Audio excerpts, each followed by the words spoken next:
What? Oh, hey everybody, welcome to my brand new Gothic library. And don't forget about the fact that I'm somehow tinged in blue energy. That doesn't matter. Why? Why am I tinged in blue energy? I mean, duh, green screen, blue screen. But like, what is it picking up that's blue? That it's whatever. Hey everybody, what's up? Um, if if I had all of the money, this probably would be where I would stream from. No joke. Something like this. This is nuts. Maybe a few less animal heads because that's kind of weird. But look, there's a samurai armor, um, fancy chairs. That's probably a chaise lounge there, and these cool steps and stuff. Yeah, that would be in my house. You know what?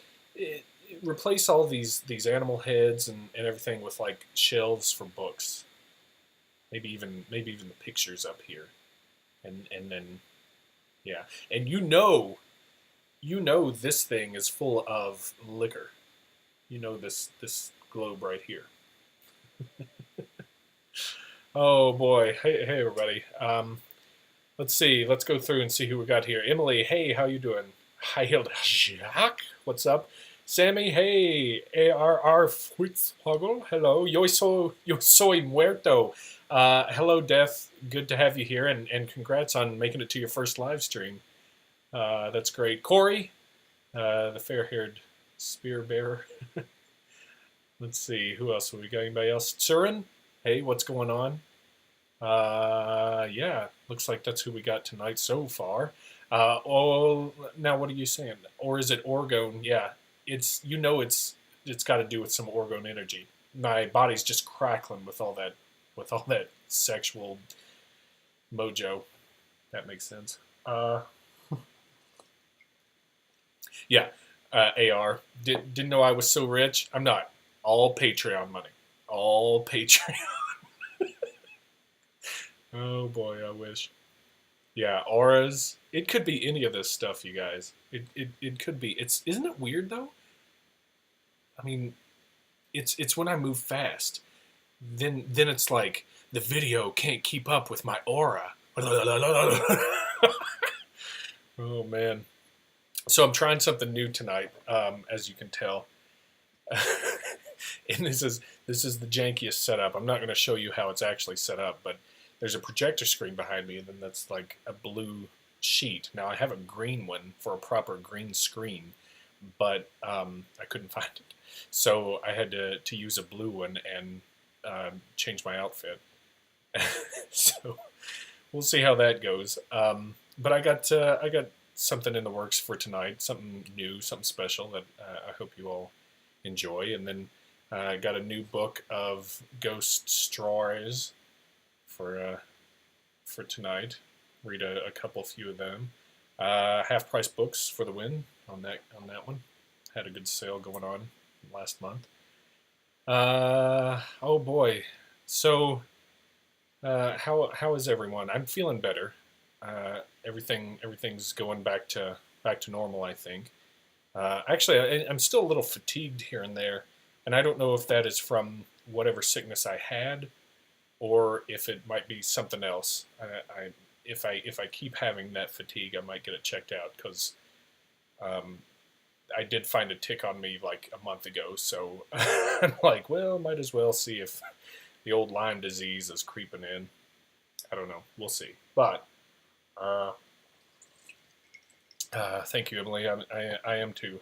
Um, well, but I got a plan. I've got the next episode in mind, at least, and we'll see how that goes. We'll see when I can get that out. Got a lot of stuff to work on. What news is going on?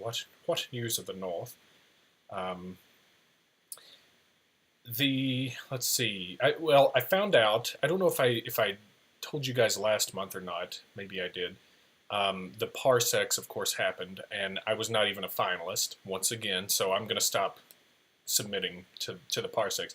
I have pissed in someone's cornflakes without even realizing it somehow, somewhere along the line. And the Parsecs want nothing to do with blurry photos anymore. So the hint has been taken, and I'm not going to waste my time on it anymore.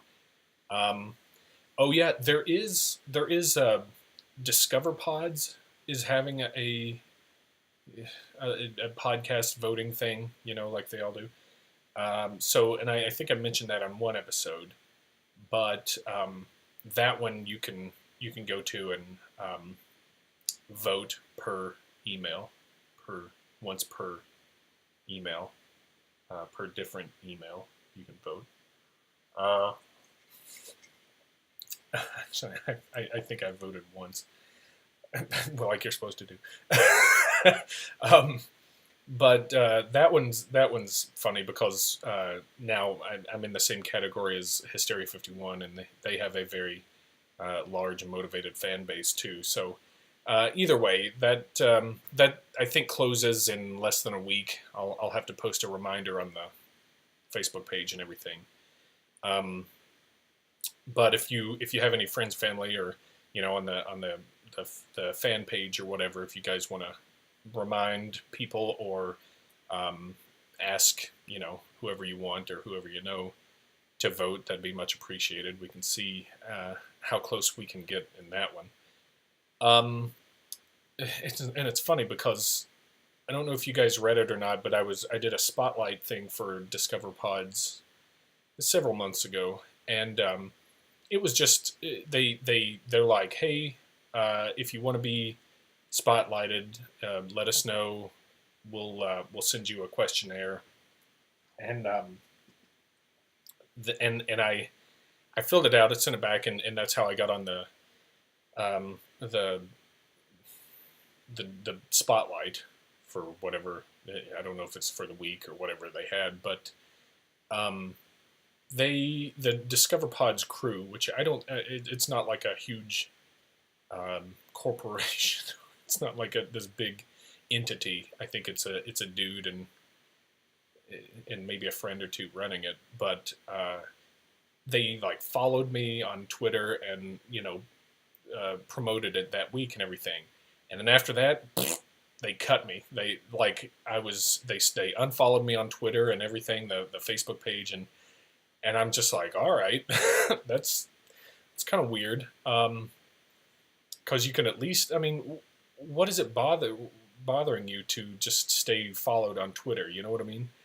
So that was weird. But now they have this thing, this awards. I don't know if I mean, I made it to whatever the final list is for that category, but so I guess they haven't cut me out completely. I think they did the same thing to Hysteria 51, if I'm honest. So maybe they just do that to everybody. Maybe they're like, hey, I'll follow you, you follow me, and then like a month down the line, they're like, nope, no more following, but maybe you'll still follow me because you won't notice. Some people do that. It's weird. Is this going to bleed through? Some of it. Yeah. Oh no, Captain Library.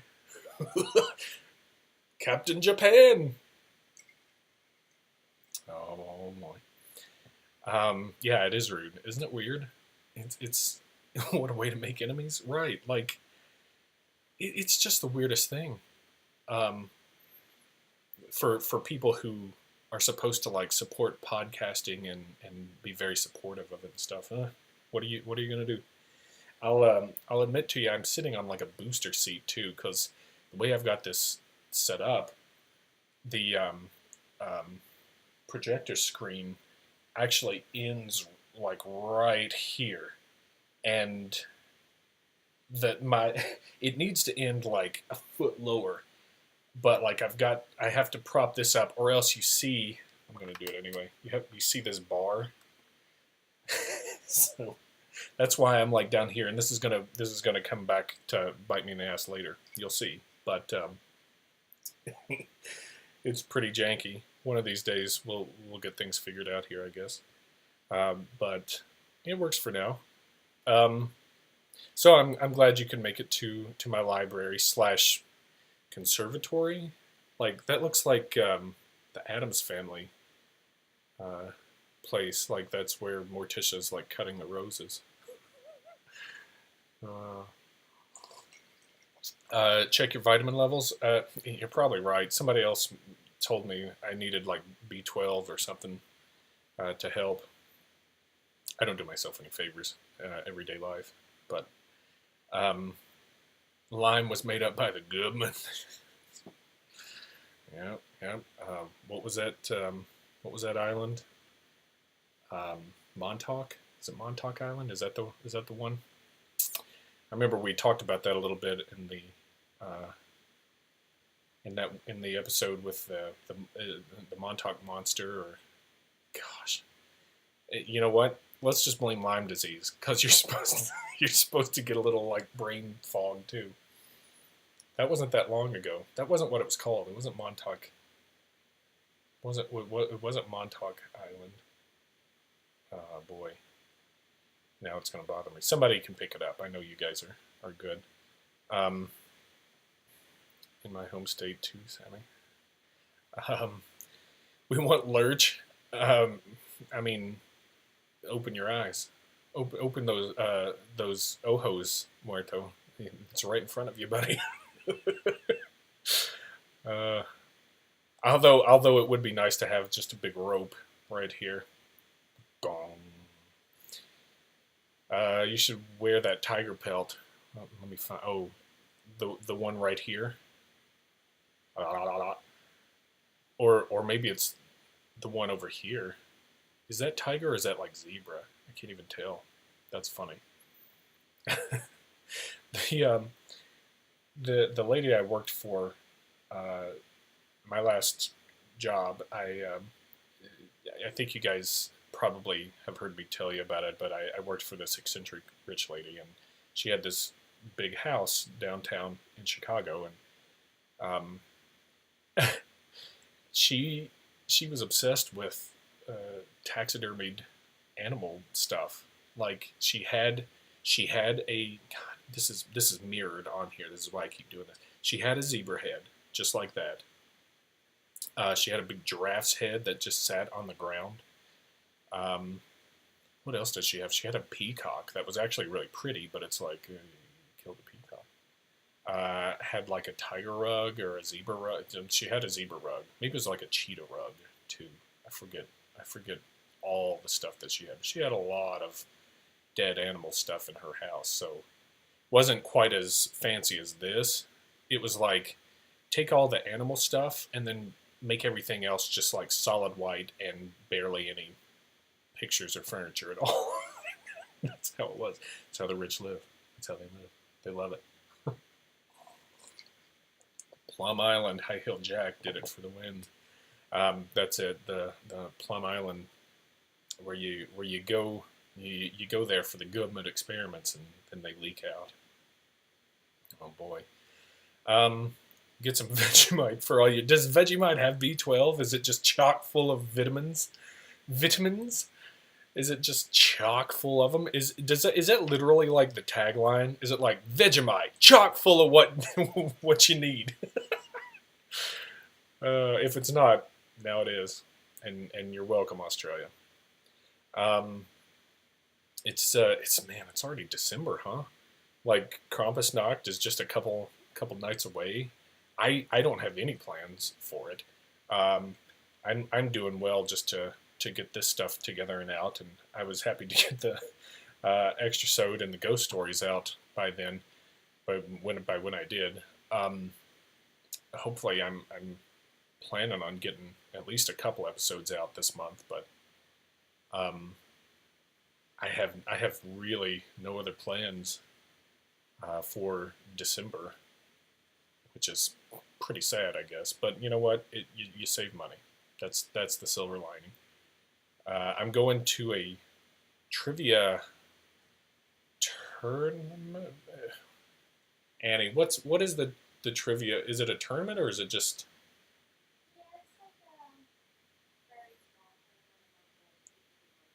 Yeah, so there's a trivia company in Chicago that's like they have a bunch of different games at different pubs and stuff every night of the week, and then like the top three teams from each, if you just say, hey, I want to be in your league, the top three teams from each bar can then go to the finals that they have. The finals, it's not really like a tournament or anything, but like uh, they can go to a couple of places on one certain day and then play like one big trivia game to win, some money, which, a couple $100 or so is what you can win. So anyways, that's coming up for me. That's some December plans. I'm doing that this weekend. Um, and then other than that, man, like, yeah, I don't have anything going on in December. No travel plans, no shenanigans planned. So you guys have anything going on? Um, it's like a proper winter here in the States. Sammy, I don't know. You guys are probably burning up still, right? Aren't you guys getting some real bad heat like like usual? Because the States has it's already cold and snowy and stuff, at least where I am, which is I'm fine with. I enjoy it. It's better than summer. Quiet December in Connecticut. How is Connecticut? Connecticut always seemed like such a beautiful place, and I've never been. I've heard good things. Emily says hi, Annie. Down south has only had 2 hottest days. Really? Oh, I thought I had seen like a week or two ago that you guys were like really burning up. Like it was pretty bad. It's 70 degrees in Tennessee. What was that gonna? Sorry, I was just trying to think of something for Tennessee. I don't know if it was something like we were thinking about going down there or some for some reason Tennessee just kicked me in the brain. Um, my niece now lives in Nashville. I don't know if you're close to Nashville, Emily, but beautiful state parks, ton of breweries. Really, yeah, that's nice. That would be a that would be a perk. Um, August weather has been weird, huh? Cause yeah, I still can't wrap my brain around you guys like with your summer and your opposite weather. Um, it's good this week. Now the cold snap. Come visit. Oh, that's right. Cause you're down there around Georgia, right, Surin? You're around that area. Murfreesboro. Grew up in Nashville. Sweet. One of these days, we're gonna get down there because we've been talking about going to like Dollywood and Smoky Mountains and stuff. And now that my niece lives down there, I can go and visit and have a place to crash. Is Chattanooga that close to Georgia? And he said, sounding like a total Yankee. Because I've been to Chattanooga. I just didn't realize where in the state it was. Um, I'm used to coming down 75 and going, I think, through Knoxville and then heading east on 40.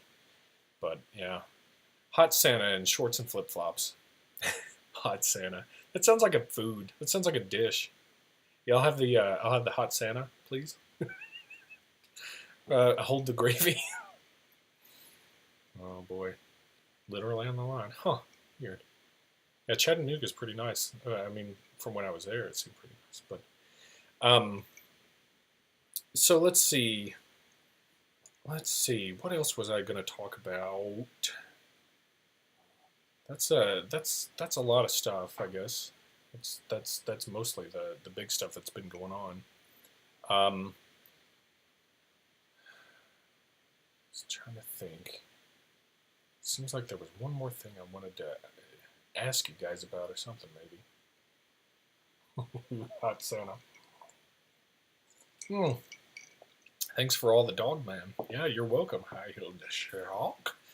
Um, I'm glad you liked it. Yeah, it was fun, and to be honest, I'm glad I turned it into a two-parter because I had written it, as a one-parter in mind, And when I write it out, usually I can feel like when it's getting long, when it's getting too there's too much like stuff to talk about, and I'll be like, oh, maybe I should skip to this or cut to that, or and when I did the Dog Man, I just wrote it and then thought to myself like, man, this is like, I don't know, 10 pages or 11 pages, 12, something like that, and usually a good episode's maybe around 5 to 6 pages, and so I thought, well, it's a perfect opportunity to turn it into 2 parts, and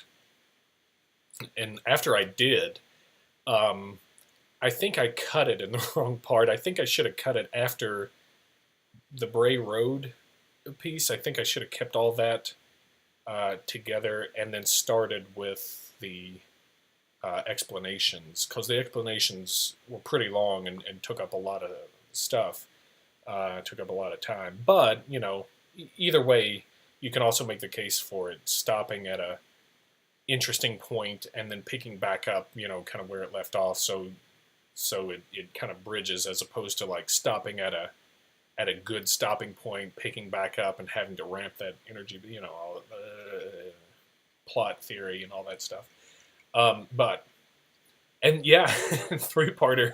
You're right for the extra. I mean, there's so many, and I have a whole book from Rosemary and Ellen Guiley that had a lot of good information in it, but a lot of it wasn't necessarily like accounts or stories. It was more like so and so said this and had this encounter, but in history there's also this that could be tied to that.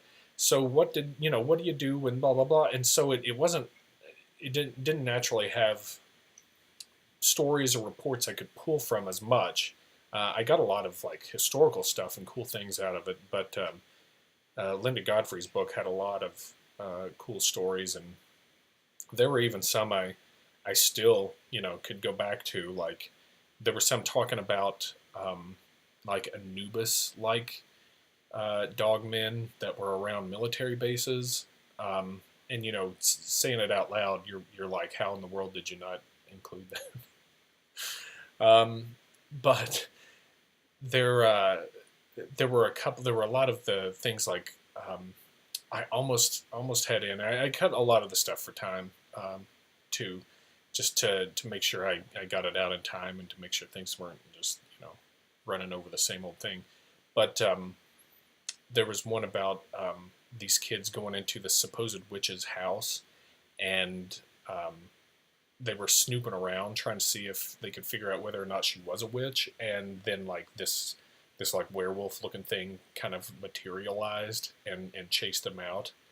Um, and so then that was all under like, oh, these are like spells put in place, like protection guardian type entities or spirits and stuff. Um, so there's all kinds of stuff, and then every day there's just new Dogmen reports coming out, and it's really overwhelming after a point. Um, and like I said in the episode, like how do you suss that out? You can't just make a blanket statement. Like you can't explain it all as as one thing, just like you can't explain it all as dogmen, if that makes sense. Like you can't say, oh, it's all bears, just like you can't say it's all dogmen, like this made up entity kind of thing. But people love doing that, and it's the easy way out for a lot of stuff. Um, so yeah, it's an interesting topic, and that's why I wasn't like really hard in the paint on debunking stuff, because like I said, you can't tell somebody what they saw um, when you weren't there, and they may not even know what they saw, even though they're pretty convinced it was something that's not probably real, or more along the lines of mythical. So it's fun stuff. If I could get a hold of anybody that likes to talk about it, or knows a lot about it, I'd be happy to talk with them on the show. The funny thing is, I had emailed Linda Godfrey, and I think you guys know about this. I've mentioned it a number of times. I emailed her a while ago, probably after that first Milwaukee Paracon, um, asking if she'd come on the show, and she never responded. So I don't know. I don't know if it's just a persistence thing, or you have to corner them and get permission. Oh. Let me go through these real quick. Dogman's one of the only crypto things I find creepy. I mean, it's a creepy thing. It's a creepy creature. Because, like I said, it's one of those things that is like Goatman is kind of silly, and it's weird. But like Dogman is like that's the next like evolutionary step in the food chain for them or something. You know what I mean? Like it'd be like if sharks grew legs and then started coming after people. You don't want to see that. You don't have to deal with sharks coming after people or dogs that can run after you and creep around and stuff. But um, that's for the shout out for John. Oh, he totally cried. Oh, well, that's cool. Yeah, well, I hope November was better for John, Emily. That yeah, and I was serious in knowing how that goes. I mean, October wasn't the best, but that's that was only partly mentally. It was mostly physically because I haven't been sick in a while, especially not that knocked me out for so long. So um, the bingo. AR has I gave AR a bingo card with stuff with like sayings and things from the podcast, Blurry Photos Bingo, and she um, expanded it, and I just read that today. I haven't had a chance to respond yet, but yeah, it's great. Um, and it's up to you, but feel free, of course, to share. It's I mean, it's yours now, your creation too. So um, I forgot to listen to the extra sode. Well, hey man, it's not going anywhere. It's still right there. You got the link, and then you got the episode. Street Sharks. That's right. They're not. Were they crime fighting, or were they like sharks? The shark version of Ninja Turtles, or what were those things? I don't know if I ever actually watched the show. I just know about them because I was a kid in the '80s, so early '90s. Um, let's see what we got. Oh, okay. So about 7:30. It was a long toy commercial. It's really, really what it was. Um, I want to try something. Um, oh, you know what I haven't done yet? I haven't even played with this box that I'm always just so excited about. Um, is this what I? I'm glad you guys liked the Dogman episode, and so I just want to give a big old thank you for that. There you go. That's how you do it. um, oh, now I'm like, now I'm getting obsessed with this thing again. Um, I want to try a new section. I want to try um, something special for the live streams. We'll see how it goes. Uh, but I thought you know what I kind of miss having some of the um, bullstones because it was always interesting to find weird news and stuff to talk about. Uh, and this is not going to be a bullstone replacement or whatever. Um, but it might be the next best thing if you guys like it and want me to do more. Um, I'm gonna try it. We'll see how it goes. but it's sort of along those lines. But it's going to be a new segment that maybe we can incorporate. Again, if you guys like it. Um, Also, forgive the height of my desk when it comes up here, because again, I was at a different elevation when I put this together, and as needs must. So I'd like to do a little segment called Weird News Tonight. So let us go to the newsroom.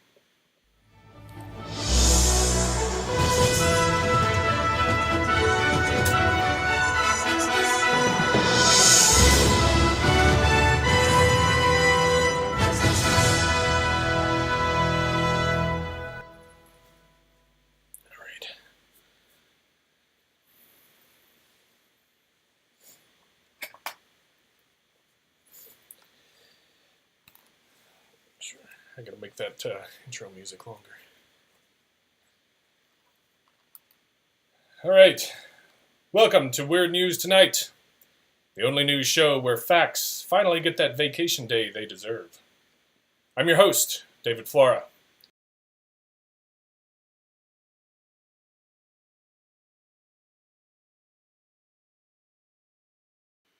Okay, can you hear me? We're back. Woo! Hey, sorry about that. Not something we wanted to kick off our first Weird News Tonight with, but oh boy, all right. I just if anything's going on, it's going on the other side of the building, which is awful, but it sounds like they got it under control. And fire trucks and stuff did show up, but I don't smell smoke. Things I think are okay.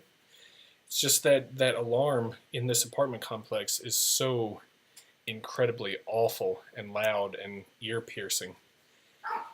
Oh, and Ezzy hates it. Anyway, so you see, I've got to be like back here for this desk to work, but we'll fix it. We'll figure it out. All right, back at it. Hey, how about we start over? Hey, yo soy muerto. How about that first live stream? Yeah, so I think we're all good. Well, it may go off again. Sometimes it does. Sometimes they get it turned off, and then like 5 minutes later it goes back. But if it does, I'll mute it again. But I'm sorry if that hurts your guys' ears. It's awful on the ears here, so I can't even imagine. And I'll try to cut that out in the in YouTube once it posts if I can. I don't know. We'll see. Let's start again. Atlantis found again. And exasperated scientists again raise their eyebrows. From LiveScience.com, a new feathered upstart group of UK-based not archaeologists has claimed they found what could only be the ruins of the famous lost city of Atlantis. Mentioned as far back as 360 BCE, Atlantis is said to be a prime example of an advanced civilization in the ancient world, doomed to destruction by the gods due to their own corruption, or by a gigantic volcanic explosion, or by an earthquake, or perhaps all of the above. For years, Atlantis was only understood as an allegory, written by Greek philosopher Plato for not letting wealth and technology corrupt society, a lesson we've thankfully learned. But after an 1882 book published by amateur scientist Ignatius Donnelly claimed it truly existed, the floodgates were open for all manner of dillweeds to stake claims on the legend. Bruce Blackburn, CEO of Merlin Burrows, has now staked such a claim. Using commercial satellites, his team has pinpointed what they believe to be the outline of ruins in Spain's Doñana National Park. The site was found after the team followed Plato's description, part of which states it was in front of the mouth which you Greeks call, as you say, the Pillars of Hercules. There lay an island which was larger than Libya and Asia together. An Asia-sized island is big, but Asia and Libya combined? Oh now, pump the brakes there, Captain Exaggeration. The team looked west of the Pillars of Hercules from this info and from the clues in another text, which they are keeping a secret. Side note, has anybody checked on the Constitution lately?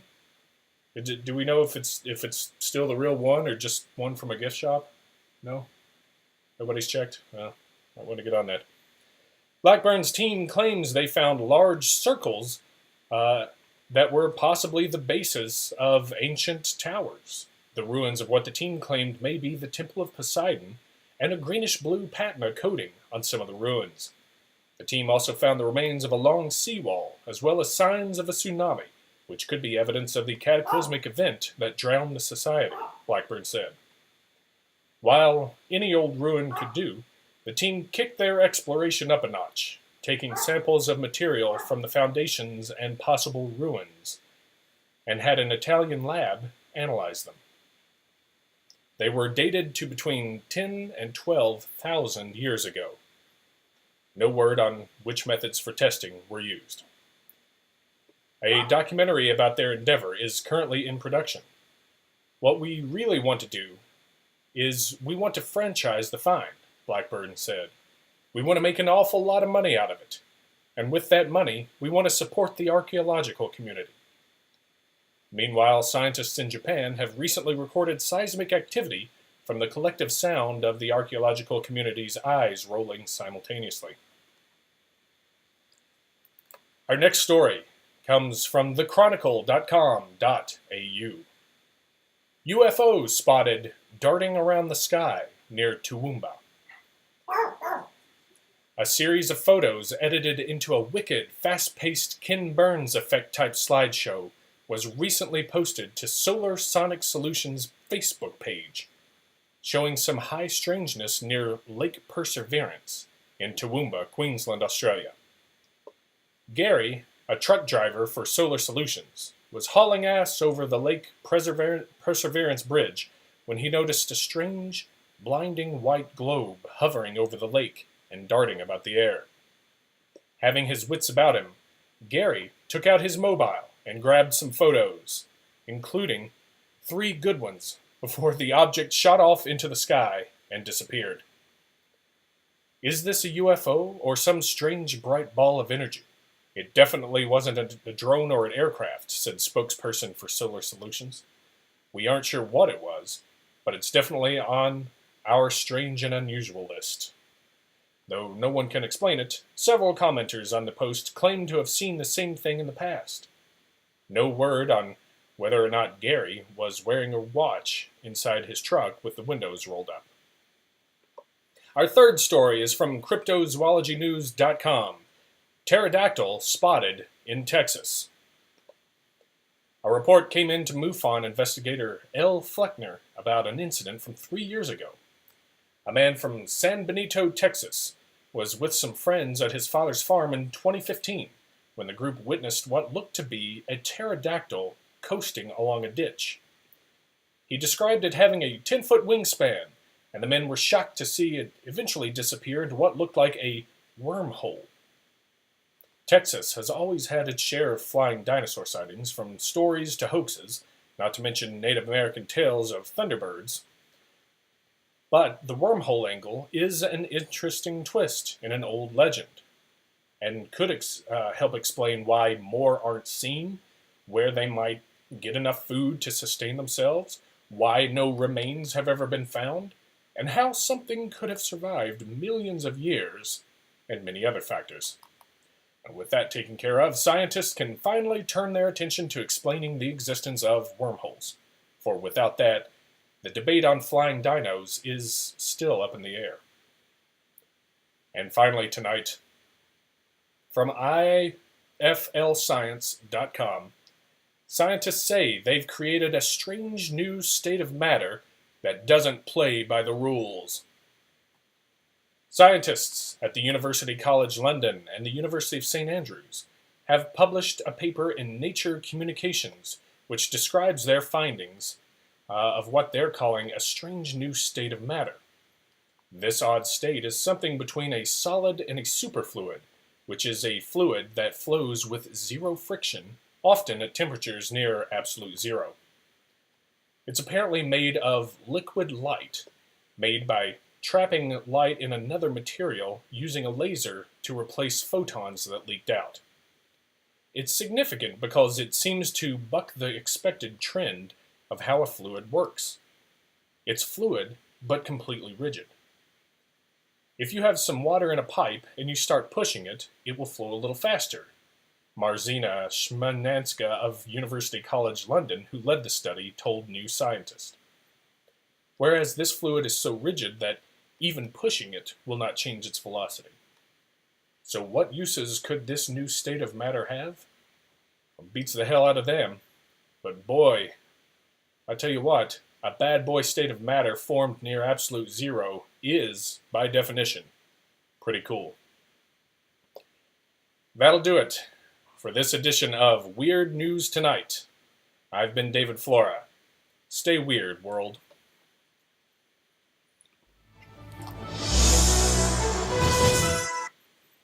Oops. Gotta have the outro.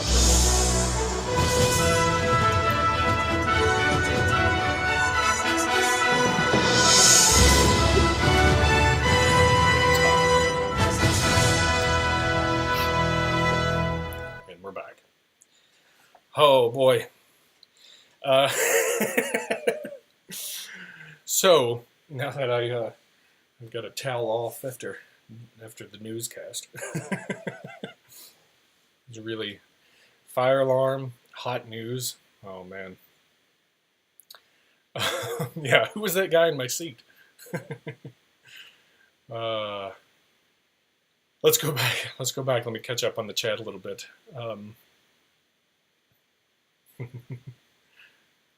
So we're back. I'm in the bathroom. That the internet is okay. Cool. Hey, so seriously though, that story was just someone recapping the PTA meeting of episode of Welcome to Night Vale. Is it really the superfluid one? That last one? Trump wishes he had a as nice a quaff as this. I'm not. I'm too hot.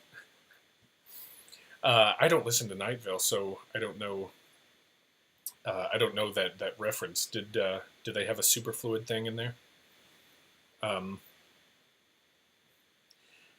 By the way, fire alarm's going off. Nothing.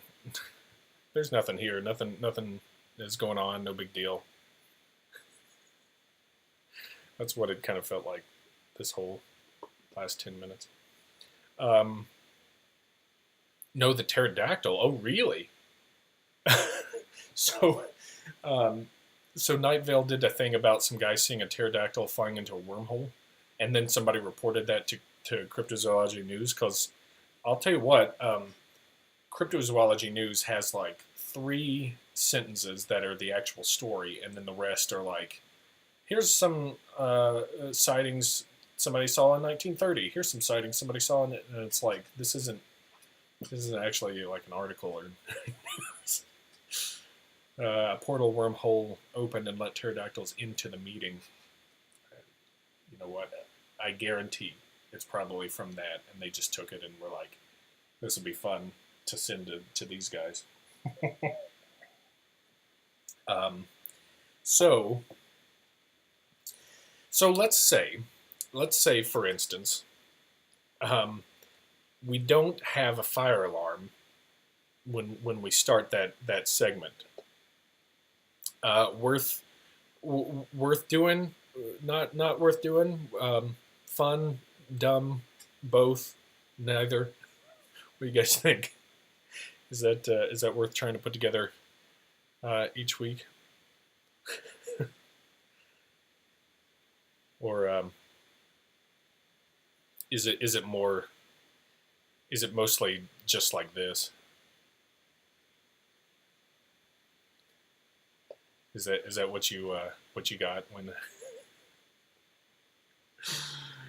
Oh man. It's what the P in PTA means. Yeah, that's just a TA meeting. That's all it is. The portal only closed once the last pterodactyl was shown back through, like they do. That's why nobody could open or close them. Keep the fire alarm. Fire alarm for breaking news. Oh yeah, this just in. Fire. Izzy is still going crazy. She hates the fire alarm and it's awful, and I don't blame her. So, a couple of things. A couple of you guys, you like it. Is such a thing even possible?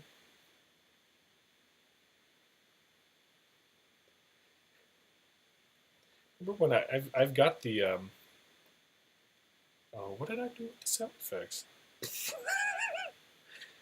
Oh yeah. Is such a thing even possible? Yes, it is. Yeah. Um.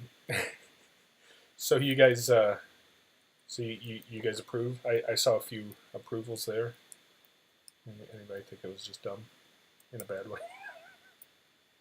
I'm happy to do it. It's a fun little thing.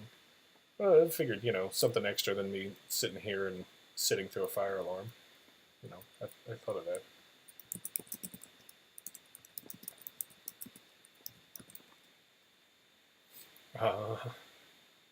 Colloidal. So put an Alex Jones segment into it, like an ad for water filters or something.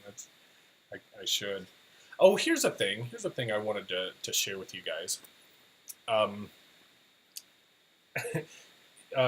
So YouTube apparently cracked down on me.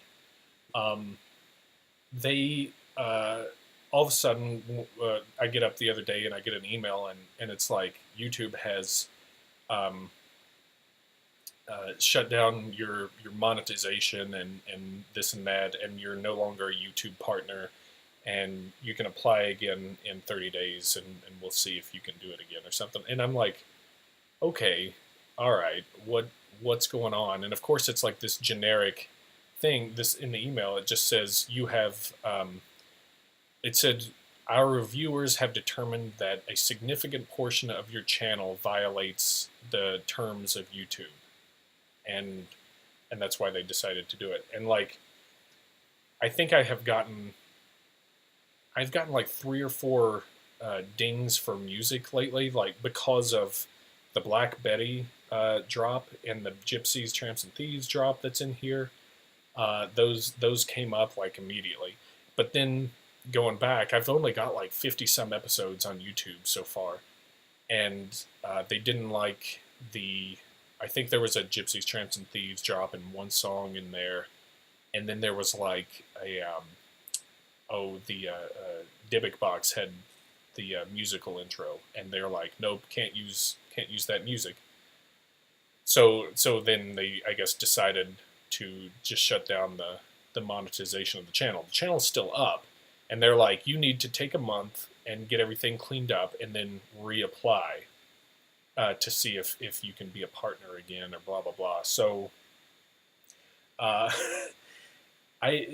you guys may or may not notice, I don't do a lot with YouTube because most of the time the comments are just like a cesspool of trolls and negativity.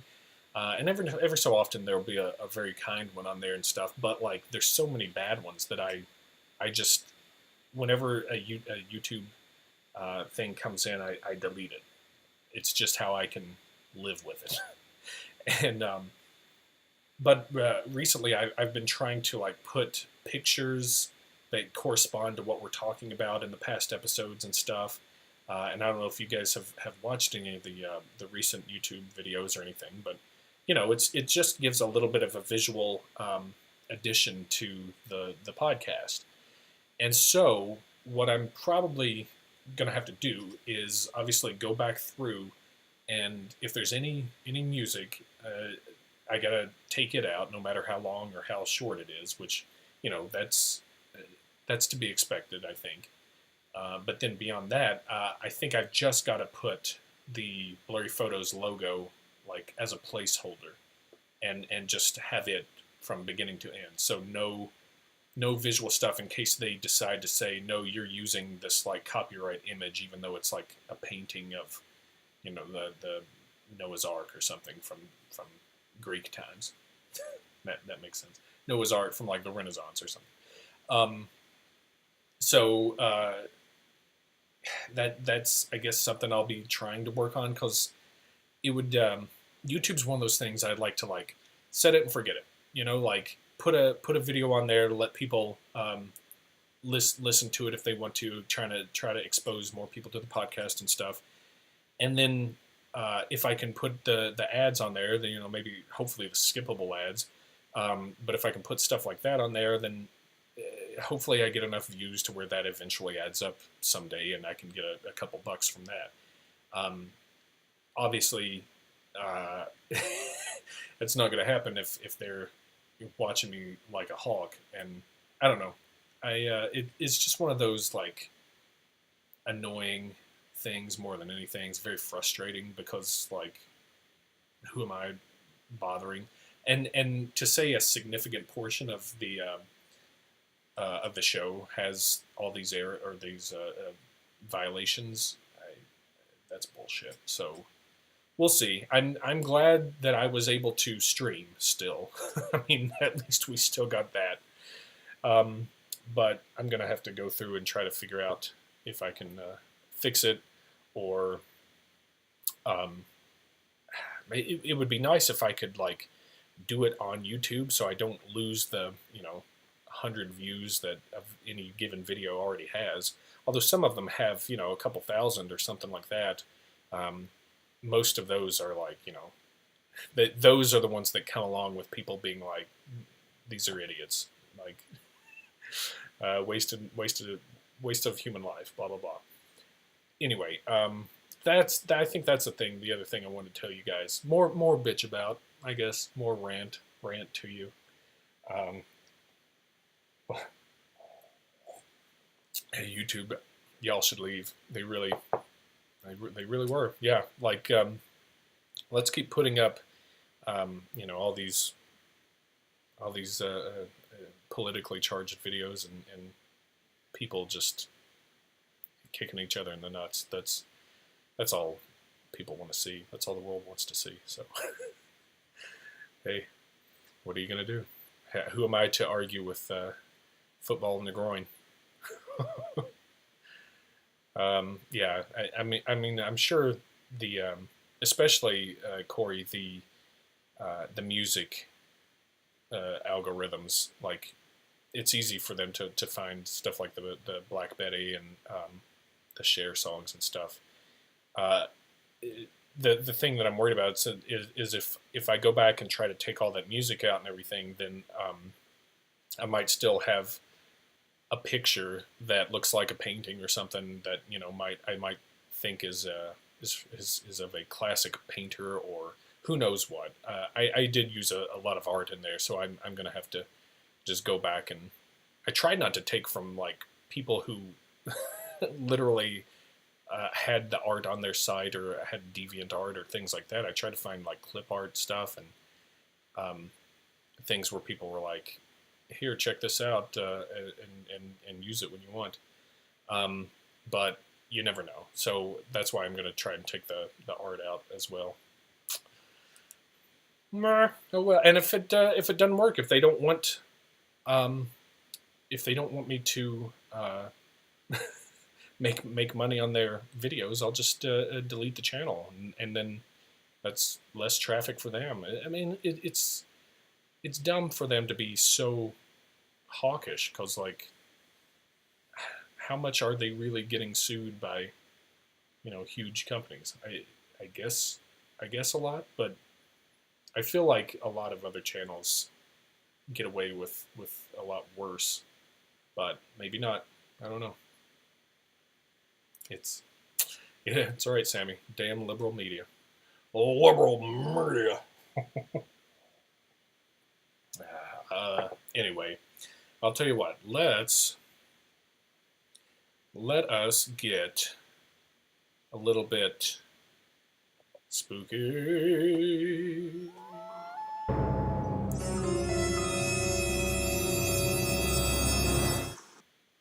Woo! Oh no, am I not going to be... Did I mess this up? Hang on a second, I bet I can...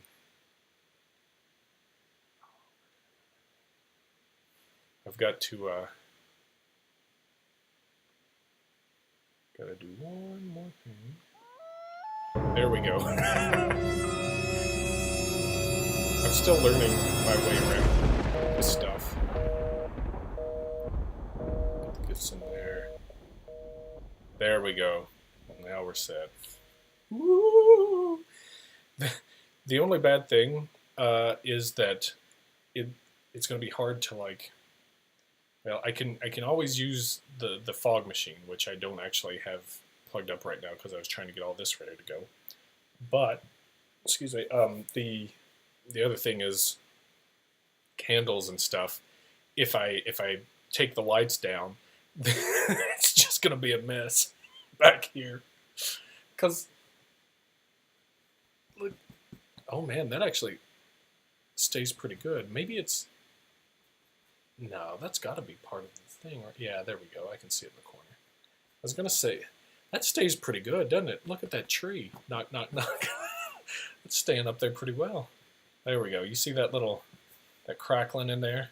That's not my orgone energy. That's the technology at work. Yeah, candles equal fire alarm. Apparently anything equals fire alarm. all these cover artists are metal meets X are fine. Yeah, you're right. That's what I was talking about. Like, I know that there used to be like parody channels where people would take famous songs like Lady Gaga songs and stuff and do parodies of them, and they crack down on those. And apparently like karaoke versions of music set with your own lyrics count under the same heading. Oh well. It's not something to worry about too much. Like if they don't want me to monetize, then it's less work for me. I mean, that's the ultimate silver lining, right? More time to focus on setting up blue screens and running from fire alarms. Don't use the fog machine. People would think there's a fire. Isn't it weird? How isn't it synchronistic? How it all comes together. Not that fog ever leaves my room. I used to think that parodies were covered under fair use as well, but it's apparently not. And like I said, I think they're getting more. They're cracking down more on them, and I think it's because even the music itself is copyright, and a lot of that is what now. Weird Al gets away with it. I don't know if he's like grandfathered in because he's Weird Al, you know what I mean, or if he changes up the music enough. I don't know. It's weird, but I think he's at a point where he can ask for permission for that too. So he's not a good yardstick to measure by, if that makes sense. Ducky of Awesome was awesome. I mean, I love parodies. You all know that. Y'all know that. Y'all know me. I'm Charles Barker. Weird Al gets the okay by the artist, but he didn't actually need them at one point. Yeah, I think they. I'll tell you what. When I'm president, I'm gonna relax the copyright a little bit, a little bit. I get why they're there, but let's. Where am I? Oh yeah. Let's get in here and get spooky, shall we? I'm glad I found this background. It's pretty fun. Let's see. What do I have? You know what I need to do? Maybe I'll work on this next month. I need to set up like a sound board that's separate from the Stream Deck. Something where I can just play some sounds. More like Sloppy Ride. I mean, that's what we did. That's all the musical stuff was. It's just Sloppy Ride, so. Alright. Wonder if this is covered. Is that copyrighted?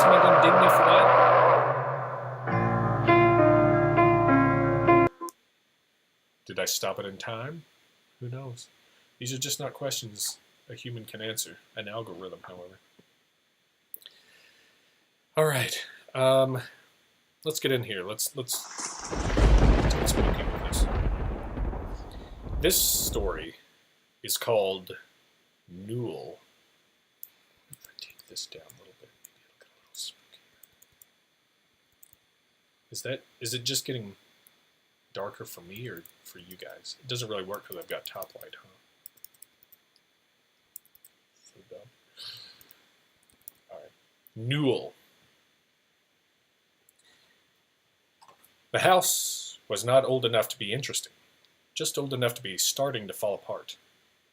The few interesting things had been dealt with ages ago when they first moved in. There was a bell push in every room, somehow connected to a glass case in the kitchen, which contained a list of names and an indicator which wavered from name to name when a button was pushed, before settling on one of them. Parlor, drawing room, master bedroom, second bedroom, back bedroom. "What are they for?" said Libby one morning, after roving round the house and pushing all the buttons in turn. At that moment, Martin pushed the button in the front room, and the indicator slid up to parlor, vibrating there while the bell rang, and rang, and rang. "To fetch up the maid," said Mum. "We haven't got a maid." "No, but you've got me," said Mum, and tied an old sock over the bell, so that afterwards it would only whir instead of ring. The mouse holes in the kitchen looked interesting too. The mice were bold and lounged about, making no effort at all to be timid and mouse-like. They sat on the draining board in the evenings, and could scarcely be bothered to stir themselves when the light was switched on. "Easy living has made them soft," said Mum. "They have a gambling den behind the boiler. They throw dice all day. They dance the can-can at night." "Come off it," said Dad. "You'll be finding crates of tiny gin bottles next." "They dance the can-can," Mom insisted. "Right over my head they dance it. I can hear them. If you didn't sleep so soundly, you'd hear them too." "Oh, that's not mice," said Dad with a cheery smile. "That's rats." Mom reminded the mice less than the bells, until the day she found footprints in the frying pan. "Sorry, lads, party's over," she said to the mice, who were no doubt combing the grease from their elegant whiskers at that very moment, and the mouse holes were blocked up. Dad did the blocking up, and also some unblocking, so that after the bathtub no longer filled itself through the plug hole, the house stopped being interesting altogether, for a time. Libby and Martin did what they could to improve matters. Beginning in the closet under the stairs, they worked their way through the house, up to the attic, looking for something. Anything, tapping walls and floors, scouring closets, measuring and calculating. But there were no hidden cavities, no secret doors, no ambiguous bulges under the wallpaper, except where the damp got in. The closet below the stairs was full of old pickle jars, and what they found in the attic didn't please anyone, least of all Dad. "That's dry rot," he said. "Thank God this isn't our house," and went cantering off to visit the estate agents, Tinch and Tinch, in the High Street. Dad called them Shark and Shark. As he got to the gate, he turned back and yelled, "The plague! The plague! Put a red cross on the door!" Which made Mrs. Bowen, over the fence, lean right out of her landing window instead of holding behind the curtains. When Dad came back from the estate agents, he was growling. "Shark Jr. says that since the whole row's coming down inside 2 years, isn't worth bothering about. I understand that the new bypass is going to run right through the scullery." "What did Shark Sr. say?" said Mum. "I didn't see him. I never seen him. I don't believe there is a Shark Sr., said Dad. "I think he's dead. I think young Shark keeps him in a box under the bed." "Don't be nasty," said Mum, looking at Libby, who worried about things under the bed, even in broad daylight. "I just hope we find a house of our own before the place collapses on our heads. And we shan't be buying it from the Sharks." She went back to her sewing, not in a good mood. The mice had broken out again. Libby went into the kitchen to look for them. Martin ran upstairs, rhyming, "Mr. Shark, in the dark, under the bed, dead." When he came down again, Mum was putting away the sewing, and Libby was parading around the hall in a pointed hat, with a veil and long red dress that looked rich and splendid, unless you knew, as Martin did, that it was made of old curtains. The hall was dark in the rainy summer afternoon, and Libby slid from shadow to shadow, wrestling. "What are you meant to be?" said Martin. "An old witch?" "I'm the Sleeping Beauty's mother," said Libby, and lowering her head she charged along the hall, pointed hat foremost like a unicorn. Martin changed his mind about walking downstairs, and slid down the banisters instead. He suspected that he would not be allowed to do this for much longer. Already the banister rail creaked, and who knew where the dreaded dry rot would strike next? As you reached the upright post at the bottom of the stairs, Mum came out of the back room, lugging the sewing machine, and just missed being impaled on Libby's hat. "Stop rushing up and down," said Mum. "You'll ruin those clothes, and I've only just fashioned them. I've only just finished them. Go and take them off. And you," she said, turning to Martin, "stop swinging on that newel post. Do you want to tear it up by the roots?" The newel post was supposed to be holding up the banisters, but possibly it was the other way around. At the foot, it was just a polished wooden post, but farther up it had been turned into a lathe, with slender hips, a waist, a bust almost, and square shoulders.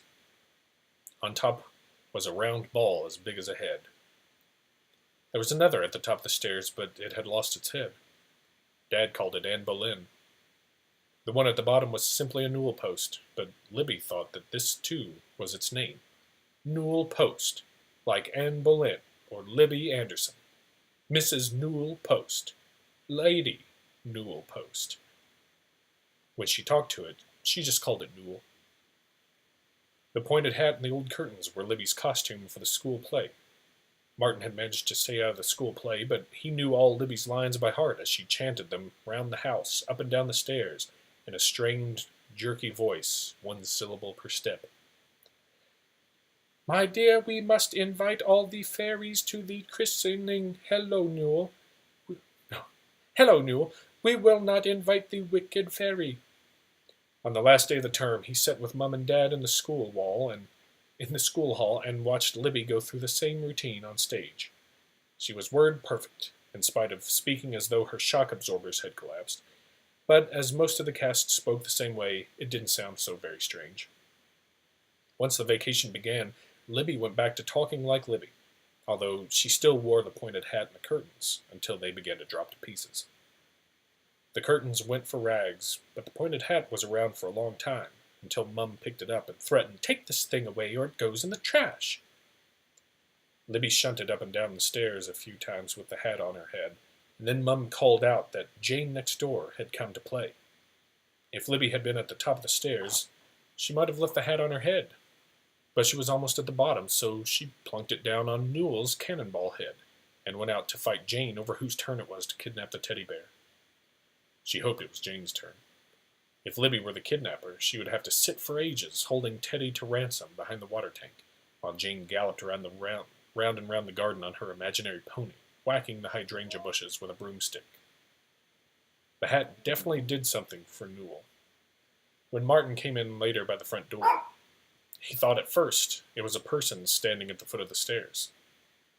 He had to look twice before he understood who it was. Mum saw it at the same time. "I told Libby to put that object away or I'd throw it in the trash." "Oh, don't," said Martin. "Leave it for Dad to see." So she left it, but Martin began to get ideas. The hat made the rest of Newell look very undressed, so he fetched down the old housecoat that had been hanging behind the bathroom door when they moved in. It was purple, with blue paisleys swimming all over it, and very worn, as though it had been somebody's favorite housecoat. The sleeves had set in creases around the arms, belonging to someone they had never known. Turning it front to back, he buttoned it like a bib round Newell's neck so that it hung down to the floor. He filled 2 gloves with crumpled up newspaper, poked them into the sleeves, and pinned them there. The weight made the arms dangle and opened the creases. He put a pair of soccer shoes under the hem of the housecoat, with the toes just sticking out, and stood back to see how it looked. As he expected, In the darkness of the hall, it looked just like a person, waiting, although there was something not so much lifelike as deathlike in the hang of those dangling arms. Mum and Libby first saw Newell as they came out of the kitchen together. "Who on earth did this?" said Mum as they drew alongside. "Was it me?" said Libby, and sounded very glad that it wasn't. "It was you left the hat, wasn't it?" "Yes, but not the other bits." "What do you think?" said Martin. "Horrible thing," said Mum, but she didn't ask him to take it down. Libby sidled round Newell and ran upstairs as close to the wall as she could. When Dad came home from work, he stopped in the doorway and said, "Hello, who's that? Who?" before Martin put the light on and showed him. An idol, I suppose," said Dad. "Newell, god of dry rot." And he bowed low at the foot of the stairs. At the same time, the hat slipped forward slightly, as if Newell had lowered its head in acknowledgement. Martin also bowed low before reaching up to put the hat straight.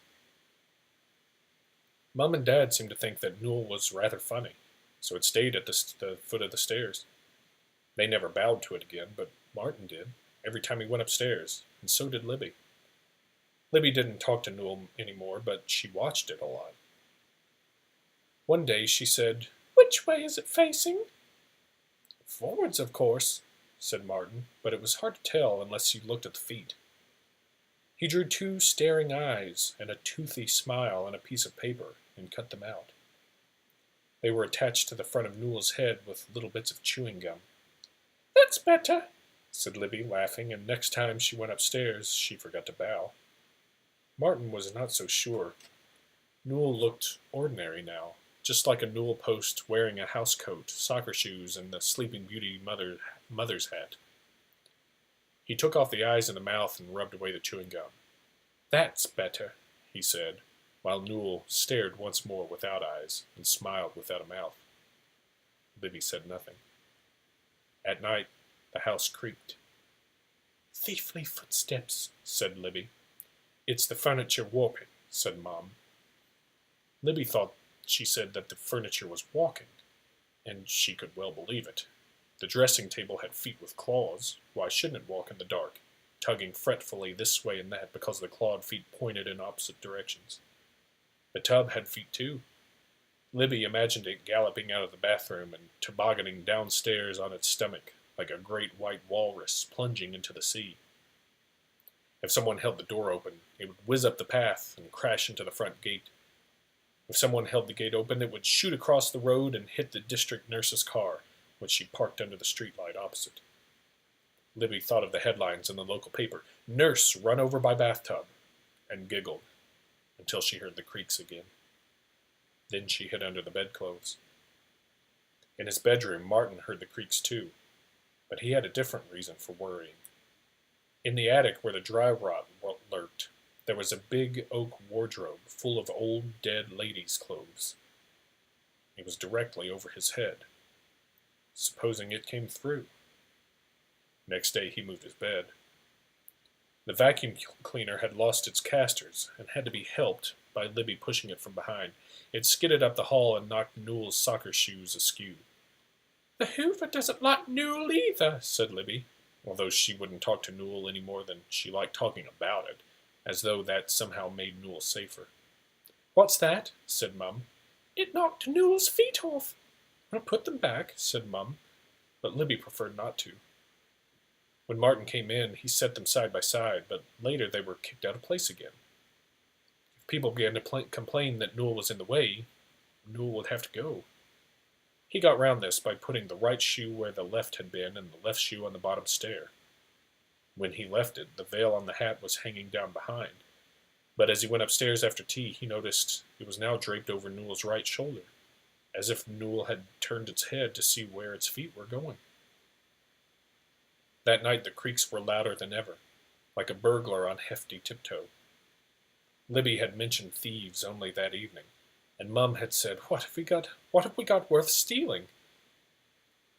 Martin felt fairly safe because he had worked out that if the wardrobe fell through tonight, it would land on his chest of drawers and not him. But what might it not bring down with it?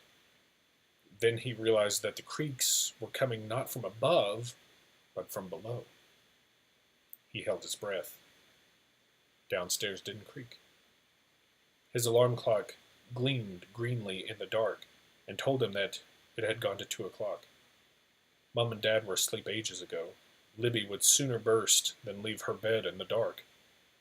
Perhaps it was a burglar. Feeling noble and reckless, he put on the bedside lamp, slid out of bed, trod silently across the carpet. He turned on the main light and opened the door. The glow shone out of the doorway and saw him as far as the landing light switch at the top of the stairs, but he never had time to turn it on. From the top of the stairs, he could look down into the hall where the street light opposite shone coldly through the frosted panes of the front door. It shone on the hall stand where the coats hung, on the blanket chest and the brass jug that stood on it, through the white coins of the honesty plants on the brass jug, and on the broody telephone that never rang at night. It did not shine on Newell. Newell was not there. Newell was halfway up the stairs, one hand on the banisters and one hand holding up the housecoat, clear of its shoes. The veil on the hat drifted like smoke across the frosted glass of the front door. Newell creaked and came up another step. Martin turned and fled back to the bedroom and dived under the bedclothes, just like Libby, who was 3 years younger and believed in ghosts. "Were you reading in bed last night?" said Mum, prodding him awake the next morning. Martin came out from under the pillow very slowly. "No, Mum." "You went to sleep with the light on, both lights," she said, leaning across to switch off the one by the bed. "I'm sorry. Perhaps you'd like to pay the next electricity bill." Mum had brought him a cup of tea, which meant that she had been down to the kitchen and back again, unscathed. Martin wanted to ask her if there was anything strange on the stairs, but he didn't quite know how to put it. He drank the tea, dressed, and went along the landing. He looked down into the hall where the sun shone through the frosted glass of the front door, onto the hall stand, the blanket chest, the honesty plants in the brass jug, and the telephone that began to ring as he looked at it. It shone on Newell, standing with its back to him at the foot of the stairs. Mum came out of the kitchen to answer the phone, and Martin went down and stood 3 steps up, watching Newell and waiting for Mum to finish talking. Newell looked just as it always did. Both feet were back on ground level, side by side. "I wish you wouldn't hang about like that when I'm on the phone," said Mum, putting down the receiver and turning around. "Eavesdropper. Breakfast will be ready in 5 minutes." She went back into the kitchen, and Martin sat on the blanket chest, looking at Newell. It was time for Newell to go. He should walk up to Newell this minute, kick away the shoes, rip off the housecoat, throw away the hat, but he stayed where he was, watching the motionless soccer shoes, the dangling sleeves. The breeze from an open window stirred the hem of the housecoat and revealed the wooden post beneath, rooted firmly in the floor, as it had been for 70 years. There were no feet in the shoes, no arms in the sleeves. If he destroyed Newell, it would mean that he believed that he had seen Newell climbing the stairs last night. But if he left Newell alone, Newell might walk again. He had a problem.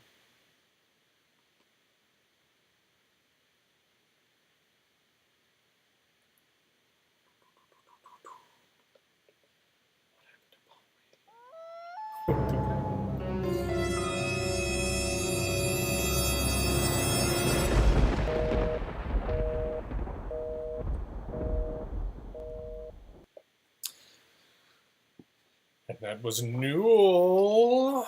And that was #spooky. Oh. Guys, I think I moved Bon Hui. I think I moved it from where it's supposed to be. And that's why I tried to give us a Bon Hui and it didn't work. I wonder if I can fix it real quick. although I'll probably screw everything up. Oh. What I did was rename it.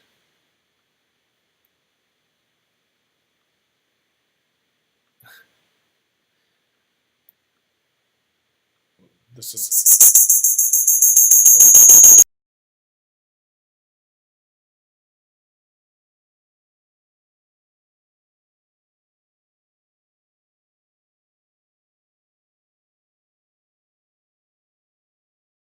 Can you hear me? I'm such a deal. There we go. Sorry, guys. Forget what I was saying. There we go. So, anyways, I'm back. Sorry. Had to put Bon Hui in, right? Yeah, that was the sound of Newell, everyone. Sorry, Corey. I had to get this guy back. I had to go dark for a second. Oh boy. Yo soy muerto. I'll tell you what, man.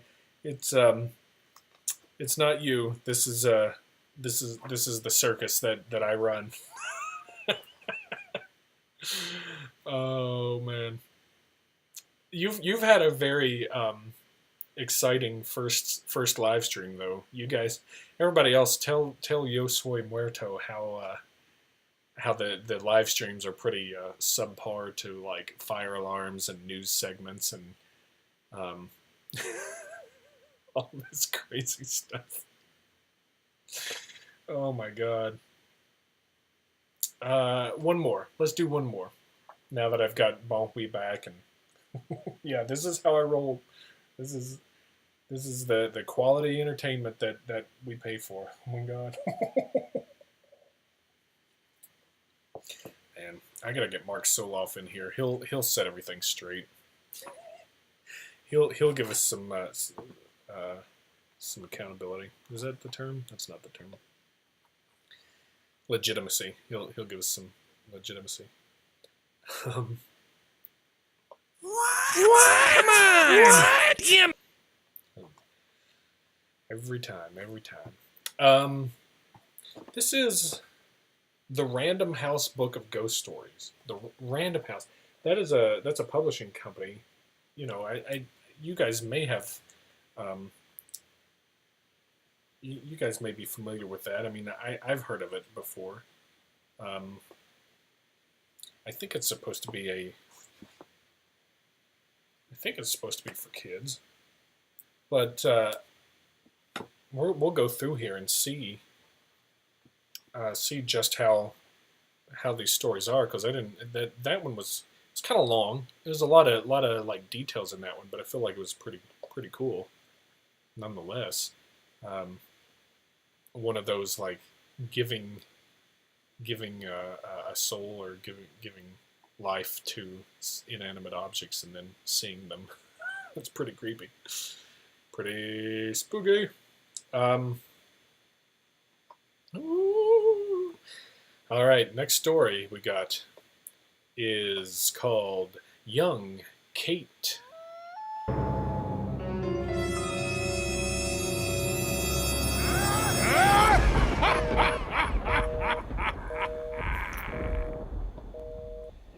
Maybe not what you think of when you think of Young Kate, but you know what?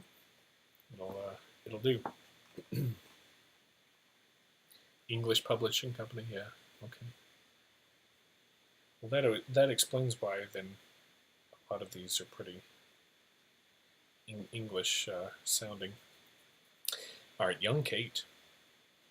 A long time ago, old Miss Doll lived in a narrow house on the edge of town, and young Kate was her little servant. One day Kate was sent up to clean the attic windows, and as she cleaned them, she could see all the meadows that lay outside the town. So when her work was done, she said to Miss Doll, "Mistress, may I go out to the meadows?" "Oh, no," said Mrs. Doll. "You mustn't go out in the meadows." "Why not, mistress?" "'Cause you might meet the Green Woman. Shut the gate and get your mending." The next week, Kate cleaned the windows again, and as she cleaned them, she saw the river that ran in the valley. So when her work was done, she said to Miss Doll, "Mistress, may I go down to the river?" "Oh, no," said Miss Doll. "You must never go down to the river."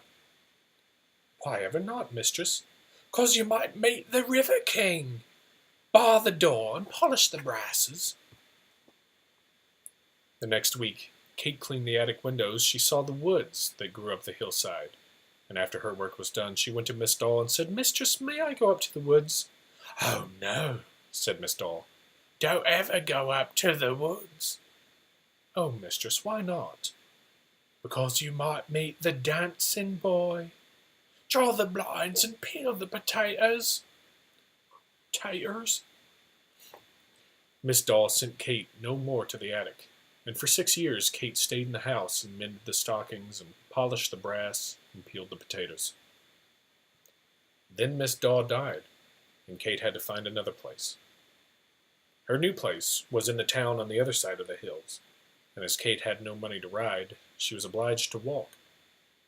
But she did not walk by the road. As soon as she could, she went into the fields, and the first thing she saw there was the green woman planting flowers. "Good morning, young Kate," said she, "and where are you going?" "Over the hill to the town," said Kate. "Ah, you should have taken the road if you meant to go quick," said the green woman, "for I let nobody pass through my meadows who does not stop to plant a flower." "I'll do that willingly," said Kate, and she took the green woman's trowel and planted a daisy.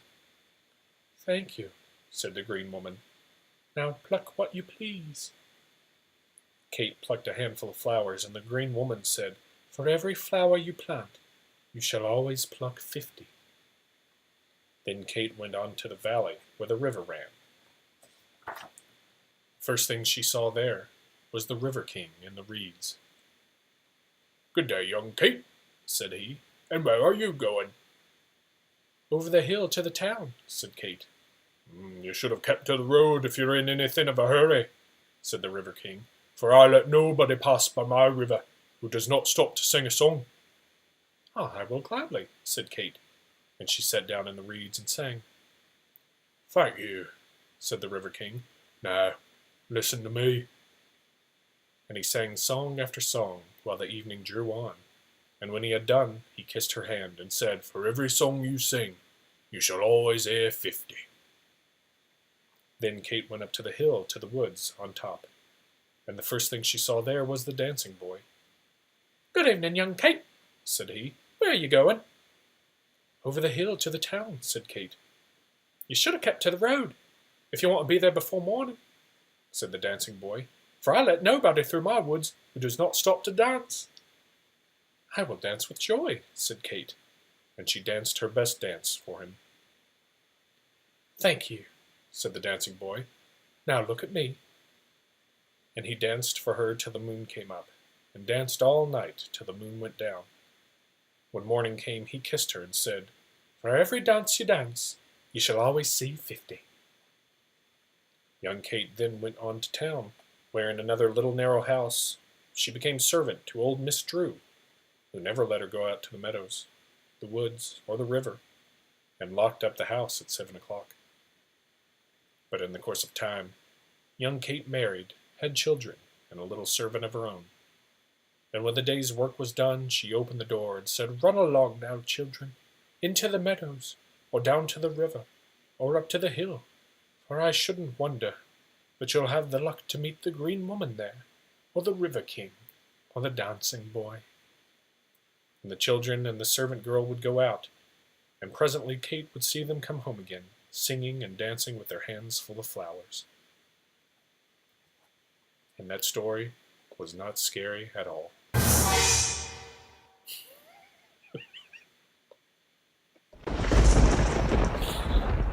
Cute story, not scary. What was it? Why is it in a ghost story book? Why is it in a ghost story? I half expected it. Okay, here, how do we make that better? So she lets her children and her servant out, and then she never sees them again, right? Like that's got to be the the ghosty part of it. I don't know. It was cute. It was nice.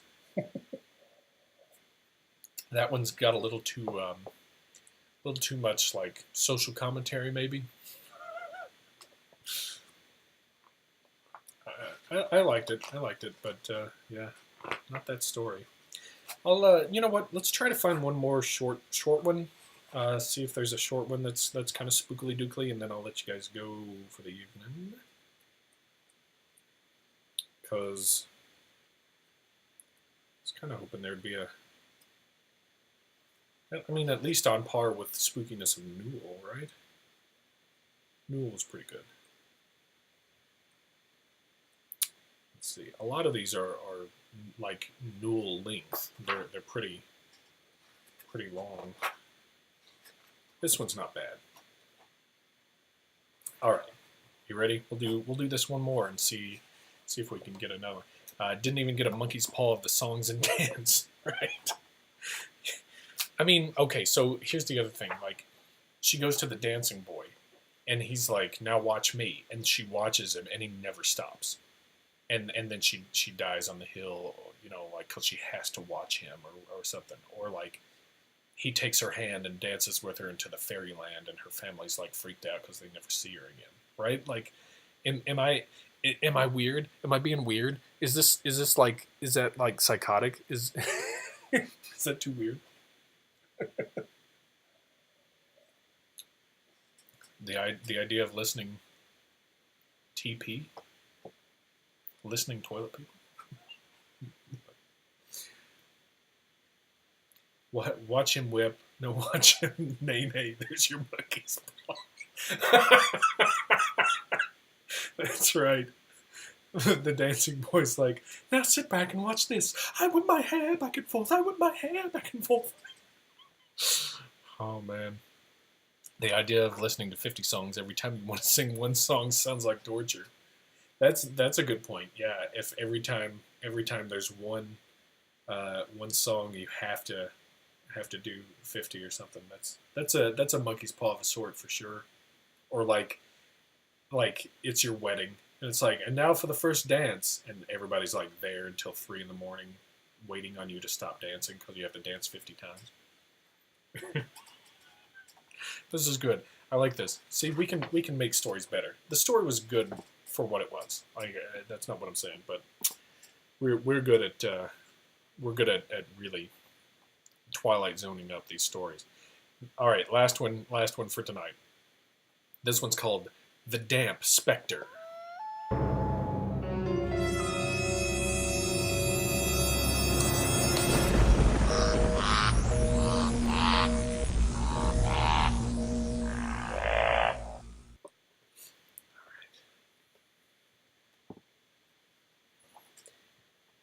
There were some people in London at one time who had trouble from a ghost. They were living in one of those high-rise apartment houses near the river. Halfway up they were, right next to the elevator. Well, it seemed there had always been a nasty sort of dampness down in the main hallway near the elevator, a sort of sogginess about the tiles that had quite licked the building inspector, because no matter how many times the floor took up, there was never a sign of wet underneath that bit of floor. In the end, they said something about condensation and just left it at that. Anyway, this family moved in, and very pleased were they too. Except for the damp place way below. It got sort of misty at night, and some people said there was a wet, weedy smell down by the elevator. But the family I knew never complained about it. They'd fared much worse before their move, and the apartment up there overlooking the Thames was like heaven to them. For some reason, I'm really struggling to read this. I don't know if it's like British syntax or what, but I'm really having a hard time with how these words are put together. Maybe it's the Lyme disease. There were 1 or 2 children in that family, but I only know the name of one of them. It was a boy they called Asher. I remember that because of what happened.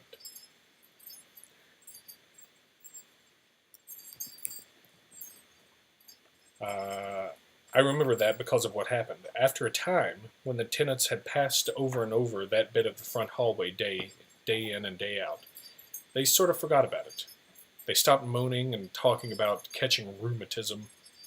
And then, one night, this boy Asher came home from Cub Scouts on his own, and when he walked across the hallway, he noticed that although there was a light high up, the corner by the elevator had that misty look about it.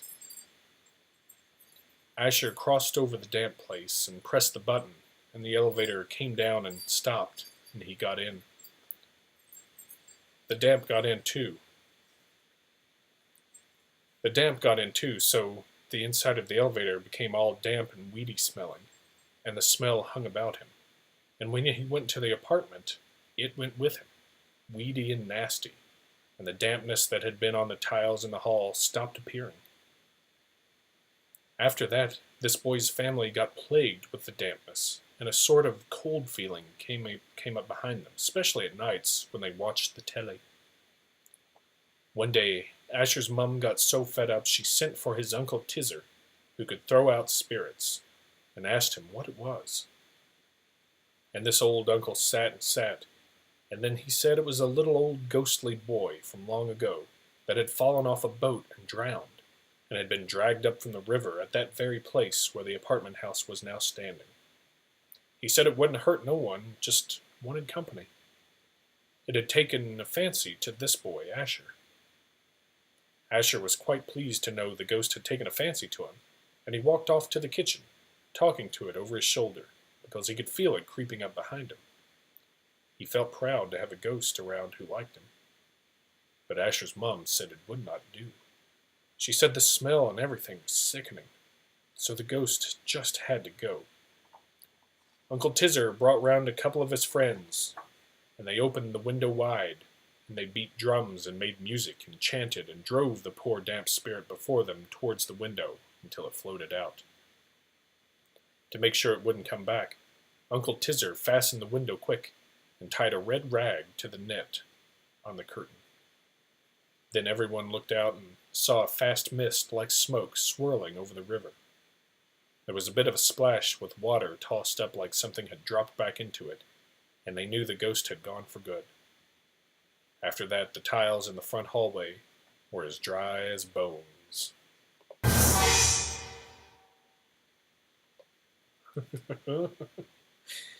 Well, all right. How do we fix this one?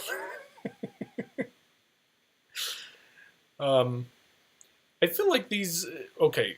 So, 3 stories. The first one we'll say it's a win. Let's say it's a winner.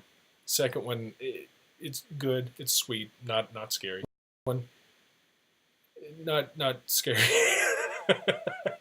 I had such hopes for this book. I mean, there's a ton of stories in here, so I don't think we're done with it for sure yet. But yeah, we could definitely spook some of these stories up, right? Like, we should get man, we should get something. How do you spookily dookly that story? Maybe the boy.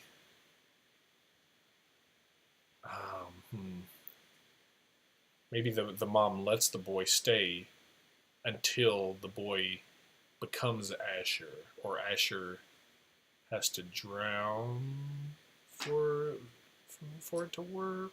I don't know. What do you guys think? Dry as bones is not as good as actually having bones, because the bones are encased in quite the wet meat sack. You're right. He walks in damp socks. Boy, I mean, hell on wheels for the rest of your life. Talk about a monkey's paw. You try to be nice to a ghost and everything, and wet socks. I mean, trench foot. That's all there is to it. Skeletons can be added to make anything spooky. That is true. Just like this. That's right. Now you guys need new pants. You're absolutely right. You know what? You know what it was? I've actually got a video of that last story. Oh, that was it. Oh man. I wore the brown pants. Deadpool. Funny. Well, I'll tell you what. I picked a couple of the shorter ones here. Next time we'll do another long one and see if it's any good, because I feel like the Newell one was pretty good, and I feel like there's more that have promise in here. So we'll see. We won't throw this book. It's not as bad as that one story, Yo Soy Muerto. We did a story 1 month that was from like this internet, like it was gathered from internet sources or something, like almost like if you put all the No Sleep Reddit stories into a book, something like that. And it was about this this old Western type dude going into a grocery store that was getting held up, like robbed, and then just basically blowing the brains out of everybody involved, and that was it. And it was like, how is this? Like, they went for the gore aspect as opposed to like the horror. You know what I mean? So, anyways, it was not good, and I took the book and it's somewhere hidden now. Because we decreed we should never read from it again. It definitely not good enough for the live streams. So we keep searching. We keep searching for spooky stuff and stories. But hey, now we have, not only do we have fire and fire alarms going off, but now we have a green screen. I can take you to my humble library. We've got news that we can try. We can try out some more news segments. We can just I can get all mad sometime. We can try some of that some more. But yeah, the green screen, I thought I'd try it and see how it worked. It's worked pretty well. So, you know, I'll try and get better at it, obviously, and we'll see if I can figure out how to get rid of the aura, because that's a thing. But for the most part, yeah, I think it did pretty well, huh? And we could probably play with this quite a bit. Obviously, I can get behind the news desk, even though, now I'm on the desk. It's the tiniest desk. Yeah. I like my library though. Maybe once I get a green screen and not a blue screen, it'll get better. Although I don't know. There's a lot of like little bitty like detail technical stuff to go into green screening, and we'll learn how to do it, see if it works, and if not, then it's the government's fault.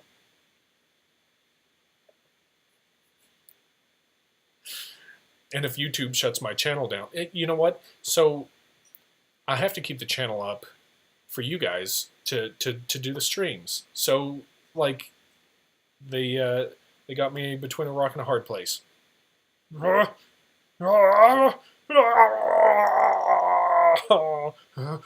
YouTube.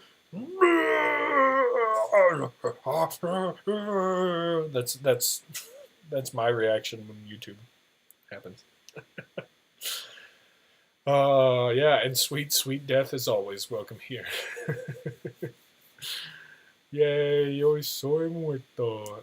Need to make a foil background better than a foil hat. We'll just surround the place in foil. I bet I could easily find that somewhere. Yeah, glad we didn't. And kudos to you, Muerto, for wanting to stick around after a fire alarm and an experimental news segment and 2 crazy stories that weren't actually ghost stories, but yeah, that's part and parcel too. We search and scour to find what we can. Sometimes they're winners, a lot of times they're not. All right, guys, thank you guys again. Fun hanging out with you. Sorry again about the sound of the friggin' fire alarm. Hope you guys have a fun Krampusnacht and December treats you well. And I'll be coming back at you soon. Bye. Bye, everybody. Bye. Bye, everybody. See ya. See ya. Bye. Bye. See you later. Thank you, guys. Thank you. Bye. You guys are great. See ya. See ya. See you guys. Bye.